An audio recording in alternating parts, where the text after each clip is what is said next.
Bonjour à tous et bienvenue pour cette nouvelle vidéo. Aujourd'hui on va parler des KZ-ZAR, qu'on pourrait dire simplement que c'est des KZ ZS12 Pro X, mais en plus vitaminé. Plus de drivers, un son plus dynamique, de quoi faire plaisir aux oreilles, peut-être moins équilibré pour le côté musicien, mais si vous avez peut-être des demandes spécifiques, ça peut vous plaire. En tout cas, ils sont vendus sur la boutique chifiaudio.fr, et avec 16 drivers, on est sur quelque chose d'assez sympathique, le tout toujours pour moins de 100 €, ça reste agréable. Alors les drivers, ça fait pas tout, mais on en reparle un peu après.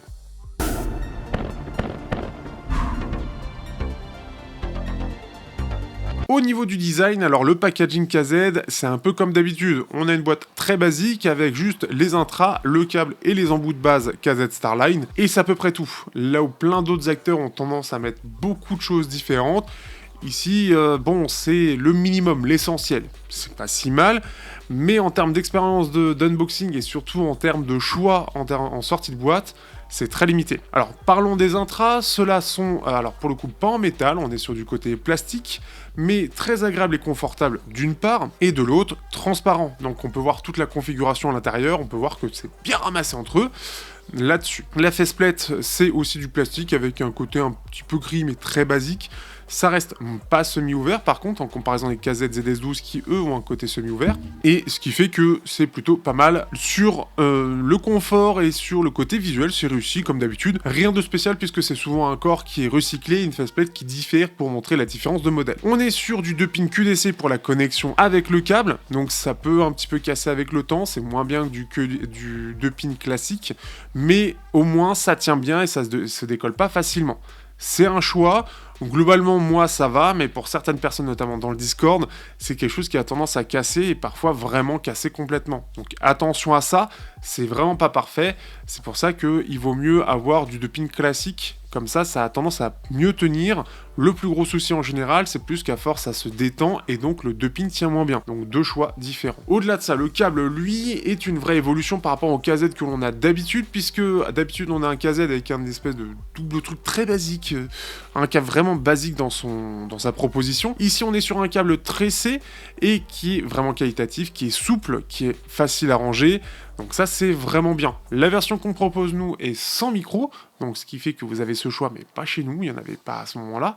Mais ce qui fait que c'est intéressant si jamais vous cherchez ça. En général, sur ce type de câble, c'est pas vraiment le fait d'avoir un micro qui va être différenciant dans tous les cas. Dans l'achat, on cherche plus la qualité du son. On va en parler après, et donc avec un petit jack coudé. Au-delà de ça, nous avons aussi les embouts. Alors pareil, c'est extrêmement basique, on a les 3 paires d'embouts, donc les 3 tailles, pour les KZ Starline, les très efficaces, les très reconnus KZ Starline, c'est ceux qui vont à peu près pour tous, qui isolent bien, qui sont confortables, et qui sont toujours, même plusieurs années après, des références. Parlons maintenant de la partie sonore, donc ici on est sur du 16 drivers, un driver dynamique et 7 armatures équilibrées. Je vous mets la configuration ici, dans tous les cas, pour que vous voyez un petit peu. On est sur les côtés classiques au niveau des drivers, mais toujours des évolutions, d'évolution.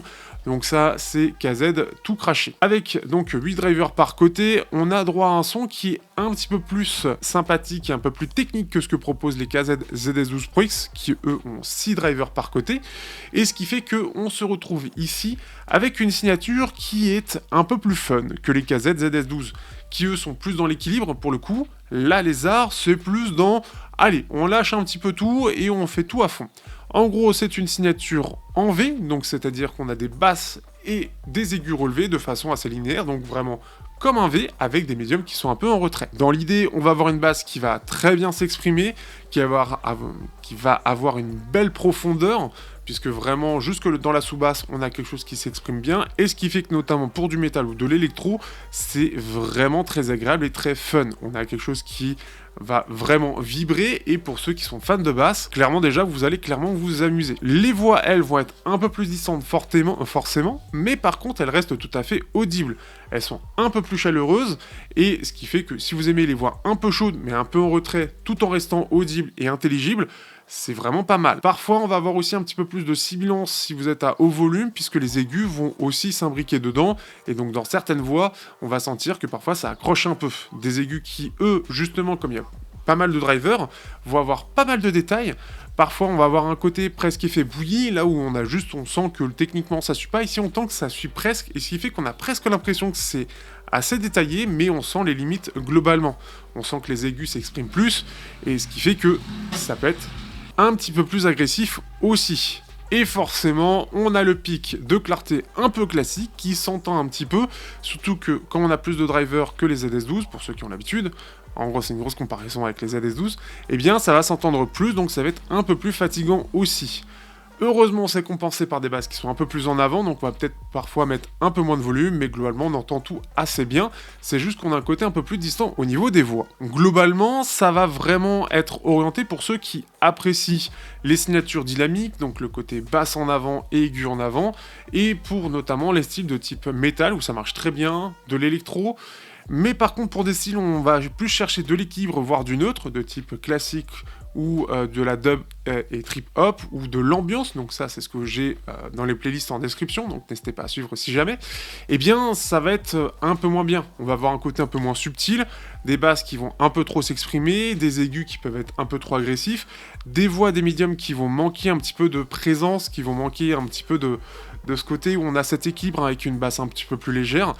Là, ça pourra un peu moins bien passer. Par contre, si vous avez l'habitude de casques où il y a beaucoup de basses, bon, vous aurez cette habitude-là, mais je trouve que ça fait moins joli globalement. Du coup, que penser de ces KZ ZAR? Pour faire simple, vous connaissez les ZS12, et ben en gros, c'est avec plus de basses, plus d'aigus, hein, c'est plus fun, c'est plus un côté un petit peu plus caricatural d'un côté, mais si vous êtes sur des styles justement de type métal, rock, hard rock, électro-pop, bah clairement vous pouvez vous éclater. C'est fun, c'est plutôt technique, c'est bien détaillé, on a une scène qui est plutôt large, ce qui fait que c'est vraiment cool de ce point de vue-là. Par contre, bah c'est un peu moins subtil quoi. Et en comparaison justement avec les ZS12, bon vous l'aurez compris, je vous ai fait un gros comparatif avec les ZS12, mais soyons un petit peu plus précis en gros, ce qui fait qu'on a le côté plus détaillé, plus basseux, une scène un peu plus large, les aigus qui ressortent plus, donc plus agressifs. Si vous recherchez plus d'équilibre, mais un peu moins technique par contre, les ZS12 Pro X sont un excellent choix. En termes de packaging, c'est à peu près la même chose, juste un câble un peu plus bas de gamme, mais sur la finition, ça reste très propre. Autre comparaison, les TRN Shell, qui eux sont avec un triple driver dynamique et du coup une armature équilibrée, j'ai plus à la fin, où c'est pas de l'électrostatique, non, c'est... Bon, bref, c'est du style un peu planaire avec une excellente extension là-dessus. Et du coup, on a une scène qui est plus large, une sous-basse qui est plus présente, en gros c'est une signature en U du côté des TRN Shell, mais par contre, donc la sous-basse est un petit peu plus présente, mais la basse en elle-même un peu moins. Ce qui est étonnant parce que c'est pas ce que montre la courbe, mais c'est clairement mon ressenti. La voix, elle est plus claire, elle est moins accompagnée par la basse, ce qui fait que on a une voix qui est un peu plus plate, un peu plus neutre et un peu plus claire, donc ce qui fait que elle a un côté un peu plus brillant. Et on a en plus de ça une meilleure extension due au driver qui est pour les extrêmes aigus dans les aigus. Et globalement, ça reste un peu moins détaillé, mais avec une meilleure extension, c'est un choix qui est différent.